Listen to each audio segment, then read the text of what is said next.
Hello bachcho, let's see this question. The question says Goan bread, Kurgi culture and Assam tea all have foreign origins but have assimilated into Indian culture and traditions. Do you agree?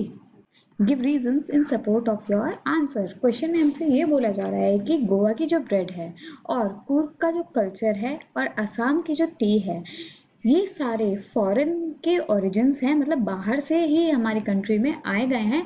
हमने उसको Indian culture और tradition में कैसे अपनाया है, इसके बारे में आप रीजन देकर क्वेश्चन को आंसर करें और क्या आप इस बात से अग्री करते हैं।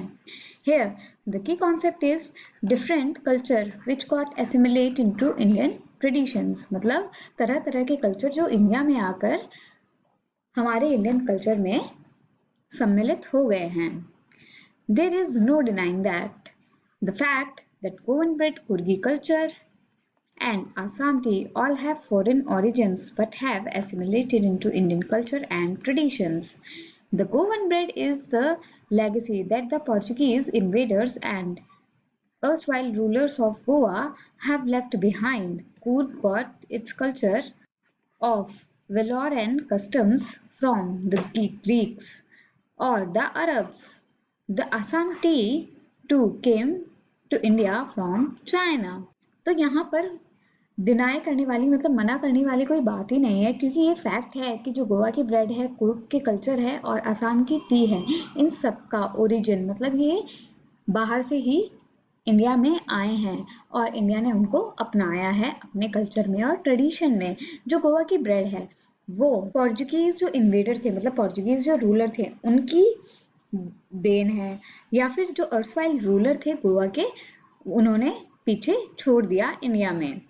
और कुर्ग ने अपना कल्चर, वीरता का और जो कस्टम्स हैं वो ग्रीक से या फिर अरब से लिए हैं। और जो आसाम की टी है वो भी इंडिया में चाइना के थ्रू आई है। Although each of these items travel to us from other parts of the world, but now they are an essential part of our life. A traditional Goan village cannot imagine life without padders and their Portuguese way of baking special loaves.